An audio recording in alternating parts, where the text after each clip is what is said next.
দুনিয়ার কোনো কিছু হাসিল হয়ে যাওয়া এটা সফলতা নয়। একজন মুমিন মুসলিমের মর্যাদা আল্লাহর কাছে, এক পাল্লায় যদি একজন মুমিন মুসলিমকে রাখেন, আরেক পাল্লায় পুরো পৃথিবীকে রাখেন।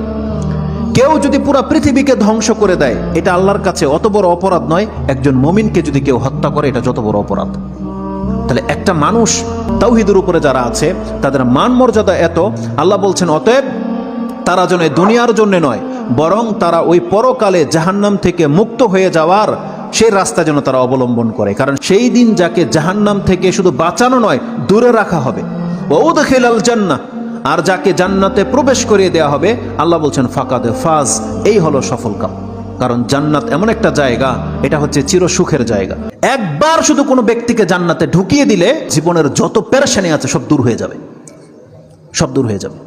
তাহলে পরকালের ব্যাপারটা হচ্ছে এমন। আল্লাহ বলতেছেন সেই দিন যাকে জান্নাতে ঢুকিয়ে দেওয়া হবে, আল্লাহ বলছেন এই ব্যক্তি হচ্ছে সফল কাম। তাহলে এই সফলতা আসবে কিসে? একমাত্র আপনার ঈমান, তাওহীদ। আপনি আল্লাহকে মেনে নিয়েছেন, আল্লাহর বান্দা, আপনি আল্লাহর সাথে শিরিক করেন না, এমন প্রত্যেকটা ব্যক্তি সেই জান্নাত সে পাবেই পাবে। এটা আল্লাহ ওয়াদা করেছে।